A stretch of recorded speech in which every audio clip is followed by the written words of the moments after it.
আপনি আমার কাছাকাছি আসার চেষ্টাও করবেন না একদম। আমার পিরিয়ড চলছে। বাসরাতে নবাগত বউয়ের মুখে এরকম কথা শুনে কেমন একটু লজ্জা অনুভব করলো রোহান। স্বাভাবিক ভঙ্গিতে বলল, রিল্যাক্স নীলিমা, ফুলশয্যা মানে কি একান্ত কাছাকাছি আসতেই হবে এমন কিছু? কই, আমার তো তেমন মনে হয় না। নীলিমা গুটিসুটি মেরে বসে। রোহান ভাবছে ধরা ছোঁয়ার কাছাকাছি যাওয়ার তো অনেক সময় আছে, যেহেতু মানুষটা সারা জীবন সঙ্গে থাকবে বলেই জীবন সঙ্গী হয়ে এসেছে। যেহেতু অ্যারেঞ্জ ম্যারেজ, সেহেতু একটু সময় নিয়ে দুজন দুজনকে বুঝতে হবে, একসঙ্গে সময় কাটাতে হবে, তারপর না হয় ধরা ছোঁয়ার কাছে যাওয়া। আপনি চুপ করে কি ভাবছেন আমি জানি। কি জানো, এই গরমে কাছাকাছি যাবাচ্ছে পুকুরে গিয়ে গলা অব্দি পানিতে ডুবে থাকলেই মনে শান্তি হয়। তুমি নিশ্চিন্তে থাকতে পারো। এই গরমে কাছাকাছি গিয়ে আবহাওয়া আরো গরম করে বিপদে পড়তে চাই না। রোহানের কথায় ফিক করে হেসে ফেললো নীলিমা। রোহান খাট থেকে নেমে যায় আর পাগড়ি খুলতে খুলতে বলল, এই গরমে এসব শাড়ি জড়িয়ে বসে থেকে নিজেকে শাস্তি না দিয়ে নর্মাল ড্রেস পরো, আরাম লাগবে। ঘোমটা ফেলে নীলিমা নিচে নেমে এসে বলল, আচ্ছা ঠিক আছে, আপনি তাহলে একটু সময়ের জন্য বাহিরে যান। রোহান অবাক হয়ে বলল, কেন বাহিরে যেতে হবে কেন? আমি কাপড় চেঞ্জ করব। তাই করো, সমস্যা কি? তুমি তো আমার সারা জীবনের সম্পদ, আমাদের মধ্যে গোপন কিছুই থাকা উচিত না। বারে তাই বলে আপনার সামনে চেঞ্জ করব? সমস্যা কি? তুমি তো আমার বউ, এমনিতেই তোমার সম্পত্তি আমারই দেখাশোনা করে রাখতে হবে। ইস, শখ কত! শখ অনেক বলেই তো তোমাকে বিয়ে করে ঘরে আনলাম, শখ মেটানোর জন্যই। ইস, লুচু লোক একটা। নিজের বউয়ের সাথে রোমান্স করতে গেলে লুচু হয়, এটাই প্রথম শুনলাম। আপনি বাইরে যান তো। এই অবস্থায় তুমি কষ্ট করো সেটা আমি চাই না নীলিমা।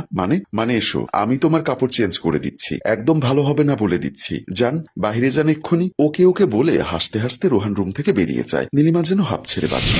রোহান রুম থেকে বের হয়ে দেখলো একটু দূরেই বড় ভাবি দাঁড়িয়ে আছে। রোহানকে দেখে ভাবি হেসে হেসে বলল, কি রে, ফুলশয্যা রাতে ফুলকে একলা রেখে বাহিরে কি? ফুলের মধু না খেয়ে সময় অপচয় কেন? আর ফুলের মধু, ফুলের গায়ে জ্বর ভাবি। ভাবি হেসে বলল, তো তুই ঔষধ দিয়ে ফুলের জ্বর কমিয়ে দিলেই তো হয়। রোহান লজ্জা পেয়ে বলল, দূর ভাবি, আমি কি ডাক্তার না? বউয়ের ব্যক্তিগত জ্বরের ডাক্তার তার স্বামী। ভালোবাসার ঔষধ দিয়ে বউকে সুস্থ রাখতে হয় স্বামীর। ভাই মনে হয় তোমারও ঔষধ বেশি বেশি খাওয়ায়, তাই এত ফুর্তি। আমার স্বামী আমাকে দিবে না তো কাকে দিবে? আচ্ছা শোন, জলদি জলদি মিশন শুরু কর। আমি কাকিমণি হতে চাই। আর কাকিমণি তার কাছেই যেতে নিষেধ করে দিয়েছে। কেন, ওর নাকি ওইটা চলে? কোনটা গো দেবর সাহেব? আরে ভাবি, বাৎসরিক না, সাপ্তাহিক ও না, মাসিক সমস্যা। কথা তো ভালোই ঘুরিয়ে পেঁচিয়ে বলতে পারো। আচ্ছা শোন, যদি বেশি সমস্যা হয় তাহলে ঔষধ এনে দিস। বেশিরভাগ মেয়েদেরই তো এমন সময় প্রচন্ড ব্যথা হয়। ও আচ্ছা, মুচকি হেসে বলল, হ্যাঁ যাও, এবার রুমে যাও প্রাণ পাখির কাছে। কথা শেষে ভাবিও তার রুমের দিকে চলে যায়। রোহানও নিজের রুমের দিকে চলে আসে। রোহান রুমে ঢুকে দরজা লাগিয়ে দিয়ে আস্তে আস্তে খাটে গিয়ে নীলিমার পাশে গিয়ে দেখে শাড়ি চেঞ্জ করেনি। নীলিমা শটান হয়ে শুয়ে আছে, মুখটা ভীষণ মলিন। রোহান নীলিমার হাত ধরতেই লাফিয়ে উঠে বসে বলল, বলেছি না আমাকে স্পর্শ করবে না? আবার কেন? রোহান কাচুমাচু করে বলল, সমস্যা কি? পিরিয়ড তো আর কোনো ছোঁয়াচে রোগ নয় যে তোমাকে স্পর্শ করলে আমারও হবে। আর যদি হয় হোক, বউয়ের ব্যথাটা তো অনুভব করতে পারবো। ওই আপনি কি বলেন এসব? ছেলেদের আবার পিরিয়ড? বলেই হাসতে শুরু করে। হাসি থামিয়ে নীলিমা বলল, অনেক রাত হয়েছে, এবার ঘুমিয়ে পড়ুন। আপনি এরকম উদ্ভট কথাবার্তা বললে হাসতে হাসতে আমার পেট ফেটে যাবে। তোমার হাসি তোমার প্রিয় চকলেটের মতোই মিষ্টি বউ। আমার চকলেট প্রিয় কে বললো আপনাকে? না মানে মেয়েরা তো চকলেট পছন্দ করে খুব। একদম না, আমার চকলেটের চেয়েও বেশি প্রিয় আইসক্রিম ও ফুচকা। আর আমার কাছে তুমি সব থেকে প্রিয় মিষ্টি বউ আমার। চকলেট, আইসক্রিম, ফুচকা সংমিশ্রণ। থাক, বেশি হাওয়া দিলে ফেটে যাবো তো। ফাটার আগেই ঘুমিয়ে যাই।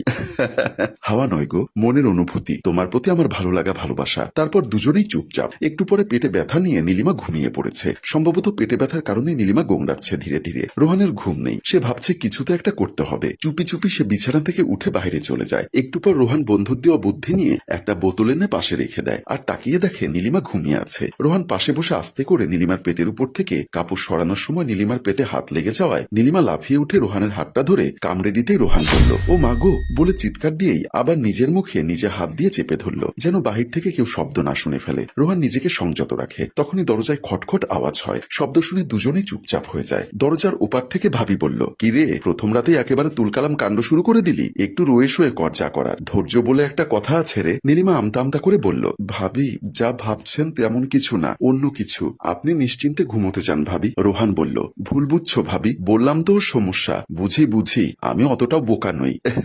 ভাবি হাসতে হাসতে আবারও বলল, পাতিলে রান্না বসিয়ে দিয়ে আমাকে বোঝানো হচ্ছে গ্যাস নেই, তাই না? যা করার আস্তে ধীরে কর, খাট ভেঙে ফ্লোরে পড়িস না আবার। এটা বলে ভাবি চলে গেল হাসতে হাসতে। রোহান বলল, আসলে ভাবি মনে করেছে আমি মিথ্যা বলেছি যে তোমার পিরিয়ড চলছে। সব তোমার জন্য নীলিমা। নীলিমা রোহানের কলার ধরে বলল, সব আমার জন্য তাই না? আমার কাপড় সরিয়ে কি করতে চাইছিলেন না? হ্যাঁ বললাম না আমার পিরিয়ড চলে। শুধু কি ওটা করার জন্যই মানুষ কাপড় সরায়? আর করলেও বা কি, তুমি তো আমার বউ, তোমাকে তো শুধু পূজা করা করার জন্য আনিনি, ভালোবাসবো, আদর করবো, আরো কত কিছু করব। নীলিমা ভ্রুকুচকে বলল, আরো কত কিছু মানে কি করবেন? হ্যাঁ, ইয়ে করব। ইয়ে মানে বাবুর আব্বু হবার ব্যবস্থা করব আর কি। একদম না, ধারের কাছে আসার চেষ্টা করবেন না একদম, তাহলে কেটে দিব কিন্তু। কেটে দিবে মানে কি কাটবে? বেবি উৎপাদন করা টাওয়ার, বলে নীলিমা হাসতে লাগলো। নীলিমা আবারও হেসে অস্থির। এবার শুয়ে পড়ো তো। নীলিমা অবাক হয়ে বলল, মানে? রোহান নীলিমাকে চেপে ধরে শুয়ে দিয়ে বলল, এবার তোমার কাপড় একটু নিচের দিকে নামিয়ে নাও তলপেট থেকে। নীলিমা আরো অবাক হয়ে বলল, ওই কি করবেন আপনি? হ্যাঁ, খুন করে ফেলবো কিন্তু। এক হাত দিয়ে নীলিমার মুখ চেপে ধরে রোহান বলল, চুপ একদম, কি করি দেখো আগে। রোহান নিজের হাতে নীলিমার কাপড় সরিয়ে একটু নিচের দিকে নামিয়ে কুসুম গরম পানি ভর্তি বোতলটি নিয়ে নীলিমার তলপেটে সেক দিতে দিতে বলল, ঔষধ আনতে গিয়েছিলাম কিন্তু পাইনি। বন্ধু রাজু বুদ্ধি দিল এরকম করলে নাকি ভালো লাগে। ওর বউয়ের পিরিয়ডের সময় নাকি এই পদ্ধতি ব্যবহার করে মাঝে মধ্যে। নীলিমা অবাক হয়ে ফ্যাল করে তাকিয়ে আছে রোহানের দিকে। একদিনে এতটা আপন মানুষ ভাবতে পারে, রোহানকে না দেখলে বুঝতে পারতো না নীলিমা। মায়ের কথাও মনে পড়ে গেল ওর। পিরিয়ড চলাকালীন মাও এরকম গরম পানি দিয়ে দিত। ভাবনা শেষে নীলিমা বলল, কামড় দেবার জন্য আমি সরি। রোহান হেসে বলল, উপকার করলে কামড় খেতেই হয়। কেন? একটা চুমু দিলে কি হতো? এই যে বেশি চুমু করলে আবারও কিন্তু কামড় খাবেন, বলে দিলাম। না না, দরকার নেই, বলে রোহান নীলিমার তলপেটে সেক দিতে লাগলো। আচ্ছা, অনেক আগে আমার ঘুম ভেঙে গেছিল টুনটান শব্দে। শব্দটা কিচেন থেকে আসছিল। তার মানে আপনি ছিলেন রান্নাঘরে? হ্যাঁ, পানি গরম করতে। নিজে না ঘুমিয়ে আমার জন্য এতটা ভাবছেন? নীলিমা, এখানে নিজে বলতে কি আছে? তুমি আমি একই। তুমি আমার জীবনের একটা অংশ, আমার বাকি জীবনের সঙ্গী। তোমার প্রতি খেয়াল রাখা, যত্ন নেওয়া আমার কর্তব্য। ব্যথাটা অনেক কমে গেছে, এবার আপনি শুয়ে পড়ুন, বিশ্রাম নিন কিছুক্ষণ। রোহান বোতলটা খাটের নিচে রেখে দিয়ে সে ঘুমিয়ে পড়ে। কয়েকদিন পর রোহান শার্টের বোতাম লাগাচ্ছে, আর এমন সময় নীলিমা পেছন থেকে জড়িয়ে ধরে বলল, আজ কিন্তু তাড়াতাড়ি আসবেন। রোহান অবাক হয়ে বলল, কি শুনছি আমি? ঠিক শুনছি তো? আর সত্যি কি তুমি আমাকে জড়িয়ে ধরেছো?